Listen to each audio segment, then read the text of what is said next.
আমি জানি না কারা, কারা ভূতে বিশ্বাসী। তবে আমি আমার ছোটবেলার একটা ঘটনা বলতে পারি।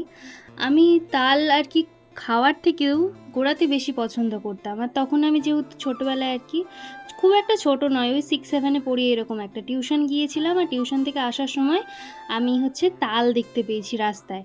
তো আমি তো খুব খুশি। আমি কি করেছি একদম ৩ মাথা নিয়ে আর কি মানে ৩ টে রাস্তা ছিল ওইখানে, একটা তাল গাছ ছিল। একটা নয় ২ টো ৩ টে প্রায় ছিল হয়তো। তো সেখানে অনেক তাল পড়েছিল। তো আমি পুরো একদম ব্যাগ ভর্তি করে তাল কুড়িয়ে নিয়ে এসেছি।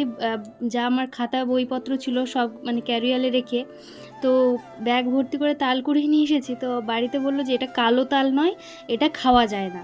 তো আর সেই যে তাল কুড়িয়ে নিয়ে আসলাম, তারপর থেকে আমি জ্বরে আর উঠতে পারলাম না। অনেক ডাক্তারি খরচা করা হয়েছিল, তো তখন কিছু হয়নি।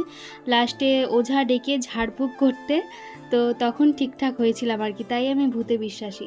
আর আজ হঠাৎ বাড়িতে তাল নিয়ে এসেছে দাদু, তাই ভাবলাম তোমাদের সঙ্গে তো রেসিপি তো শেয়ার করি, তো আমি আমার লাইফের একটা এক্সপিরিয়েন্স আর কি বা সেটা শেয়ার করি যে আমার মতো কার কার ছোটোবেলায় তাল কুড়াতে গিয়ে এরকম হয়েছিল। যদি কারোর লাইফে স্টোরি থাকে আমাকে একটু ইনবক্সে বা কমেন্টে জানিও।